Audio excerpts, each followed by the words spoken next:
समय की बात है, पर्वतपुर गांव की, जहां लोग अपने गांव के बाहर नहीं निकलते थे। क्या बात है पिंटू और मोनू, आज यहाँ कैसे आना हुआ?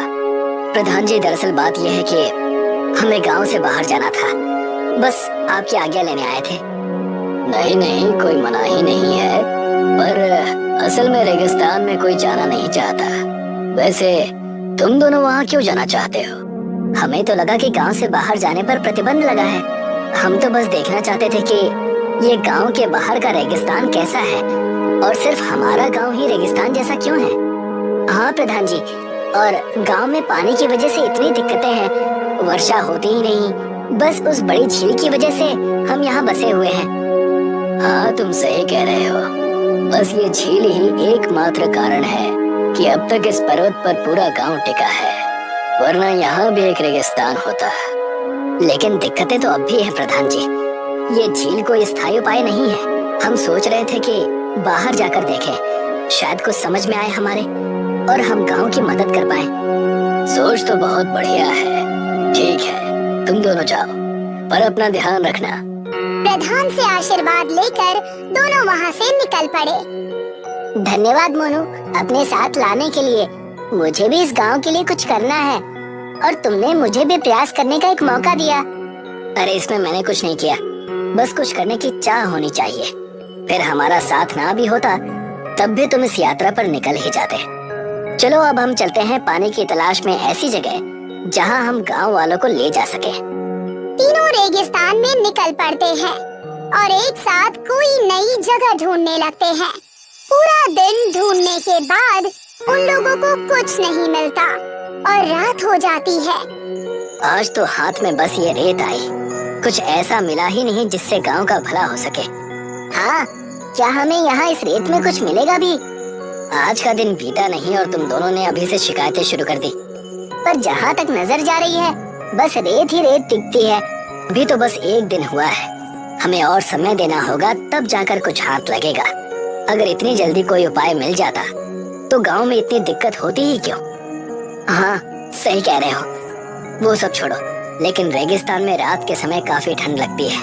लगता ही नहीं है कि ये वही दोपहर वाला रेगिस्तान है। हाँ सही कहते हो, तुम्हारी बात सुनकर मुझ में एक नया उत्साह आ गया है मोनू। अब चलो सो जाते हैं और कल फिर अपनी खोज को आगे बढ़ाएंगे। तीनों लोग टेंट में चले जाते हैं। अगला दिन होता है और तपती धूप में फिर सफर शुरू होता है। अरे गोलू, पानी रखा तो है? हाँ पानी तो है, तुमने अभी कुछ देर पहले ही पानी पिया था ना, अब थोड़ा सब्र करो। हाँ पिंटू, थोड़ा रुक जाओ। हाय गर्मी, इतनी धूप है मानो पसीना भी सूख लेगा। तीनों धूप में चल रहे थे, तभी पिंटू, जो कि बहुत ही थका हुआ था, अचानक बहुत ही खुश नजर आने लगता है। उसे कुछ दूरी पर एक पेड़ और झील दिखाई देता है। अरे मोनू, वो देखो झील। कहाँ है झील? वो दूर देखो, वो दूर से ही दिख रहा है, और वहाँ एक नारियल का पेड़ भी है। चलो। गोलू और मोनू भी उसे देखते हैं और उन्हें भी वही झील और पेड़ दिखाई देती है, और वो दोनों भी पिंटू के पीछे झील के पास पहुँच जाते हैं। जरा देखो यहाँ कितना पानी है। बस अगर ये झील गांव को मिल जाए तो गांव फिर से पहले जैसा हो जाएगा। हाँ, और हमारा ये सफर सफल हो जाएगा। हाँ गोलू, जल्दी करो और ये पानी पीने के लिए भर लो। हाँ, बस अभी भरता हूँ पानी। रुक जाओ, कोई भी ये पानी नहीं पिएगा। कौन बोला? मैंने बोला।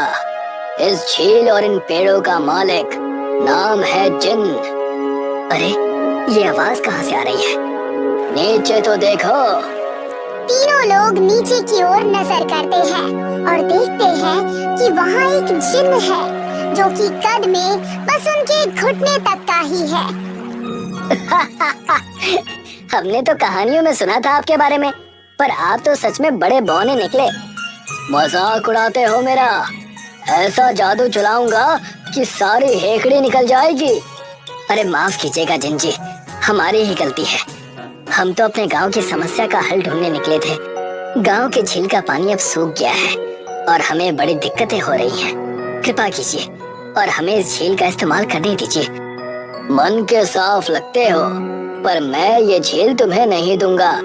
तुम्हें अगर मेरी मदद चाहिए तो बदले में कुछ देना होगा, पर हमारे पास ऐसा कुछ है भी जो हम आपको दे सके। हाँ, तुम्हारी ही तरह एक और व्यक्ति आया था कई वर्षों पहले, और उसने मेरे सामने ये इच्छा जाहिर की थी कि उसके गांव में झील आ जाए। जी, वो गांव हमारा ही है। हाँ, और उस व्यक्ति ने अपना वादा पूरा नहीं किया, और वरदान के बदले जो मेहनत करने का वादा उसने किया था वो उसने नहीं निभाया, और झील पाकर मुझे भूल गया। अच्छा, तो अब हम क्या करें जिंजी? कुछ करो नहीं, उस व्यक्ति का वादा पूरा करो। तुम्हारे गांव की समस्या अपने आप ठीक हो जाएगी। पर उसने ऐसा क्या वादा किया था? वैसे मैं आपको पहले ही बता दूं कि हमारे गांव में कद ऊंचा करने की दवाई नहीं मिलती। दुष्ट बालक, फिर मजाक उड़ाता है मेरे छोटे कद का। अब माफ कीजिएगा जिंजी, मैं इसे समझा दूंगा। और कद शरीर से नहीं, कर्मों से ऊंचा होता है। हाँ, तुम समझदार लगते हो, तो जाओ और अपने पुरखों का वादा पूरा करो। वो सब तो ठीक है, पर वो वादा आखिर है क्या, और हम उसे पूरा कैसे करें? इस रेगिस्तान को हरा भरा करने का, और इसे पूरा कैसे करना है ये मैं नहीं बताऊंगा। ये जाकर खुद पता करो। क्या? अब जाओ, छू मंतर हो जाओ। जिन्न के ये कहते ही तीनों वहाँ से गायब हो गए और अपने गांव में पहुँचे। तीनों एक दूसरे को आश्चर्य से देखने लगे। अरे, ये तो गजब हो गया। आग झपकते ही हम वापस गांव में आ गए।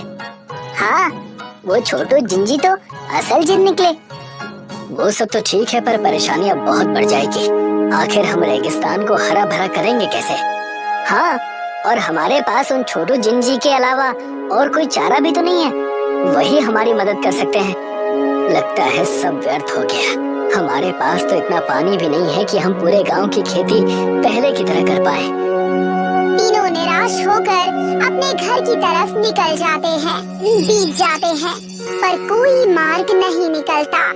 ऐसे में एक दिन तीनों प्रधान के घर जाते हैं और प्रधान को वो सारी बातें बताते हैं। तुम तीनों ने बहुत अच्छा काम किया जो ये बात मुझे बताई। इसका मार्ग मेरे पास है। कैसा मार्ग प्रधान जी?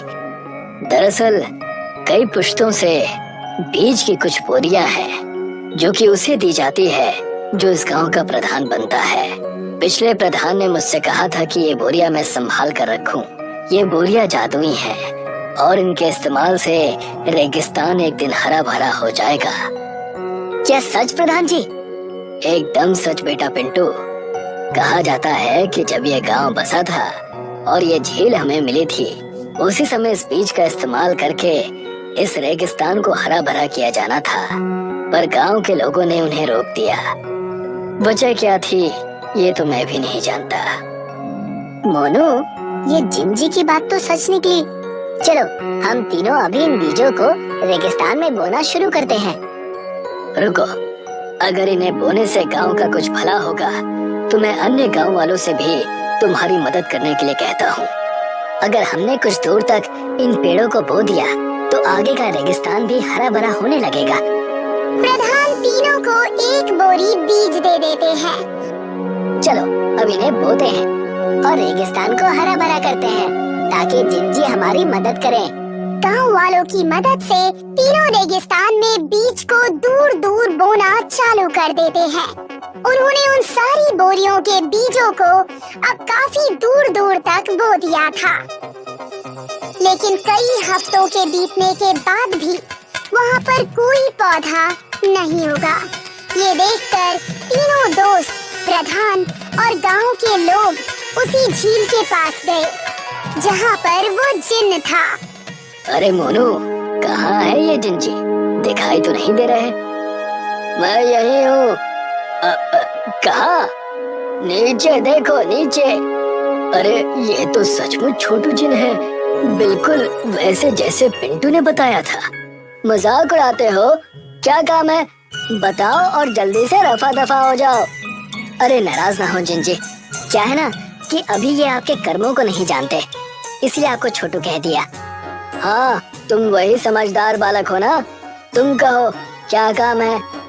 दरअसल बात यह है कि हमने वो सारे बीज बो दिए जो हमारे पुरखों को दिए गए थे, पर अब तक कोई पौधा नहीं उगा।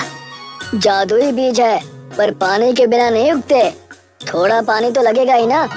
तो आप कुछ करिए ना जिंजी। खुद से खुद की मदद करो। और कितनी मदद लोगे मुझसे? तुम्हारे गांव में जो पानी है ना, वो भी मेरी दया से मिला है तुम्हें। पर भैया हम ऐसा नहीं होने देंगे। आखिर वो पानी चला गया तो हमारा क्या होगा? मोनू, गांव वालों की बात भी कुछ हद तक सही है।